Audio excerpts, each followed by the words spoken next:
Ils ont choisi la nature. On les appelle aujourd'hui les néo-paysans. De plus en plus de jeunes diplômés se lancent dans l'aventure agricole. Dans les années 60, quelques chevelus s'installent dans la région pour y vivre à l'écart du monde, en harmonie avec la nature.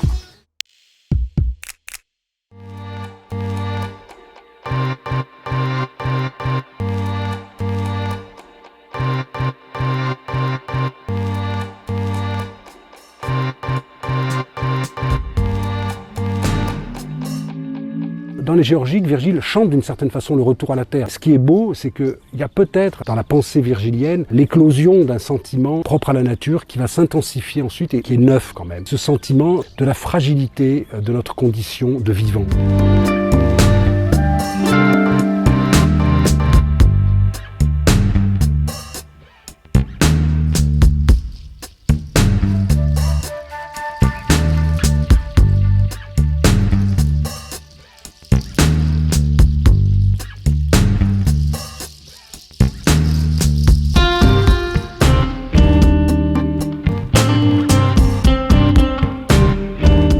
Il subira les conséquences de ces guerres civiles puisqu'il sera chassé de ses terres paternelles, trouvera refuge dans la région de Naples. Il sera protégé malgré tout par Mécène, ce riche bourgeois proche du pouvoir, et il va devenir un auteur très vite très célèbre. Ses bucoliques seront chantés et récités dans tous les théâtres d'Italie.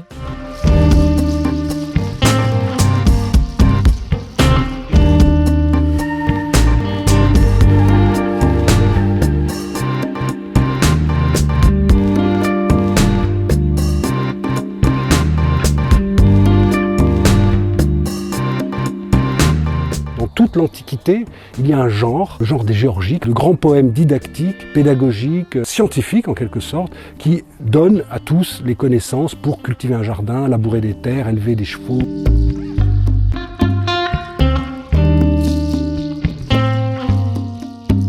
Il prend une attention particulière à décrire les paysages, les soins à donner. L'art de Virgile est souvent dans les détails qui nous touchent aujourd'hui, quand il décrit la petite fourmi qui ramène ses œufs tous les soirs par la même petite route perdue, l'observation qu'il fait des abeilles. Il décrit aussi ce qui est assez proche de notre sensibilité et qui est très troublant, il décrit les catastrophes naturelles. Il décrit quasiment des tsunamis, quand il décrit les mers recouvrir les terres, quand il décrit les orages fracasser, détruire les cultures, emporter les maisons, détruire les troupeaux.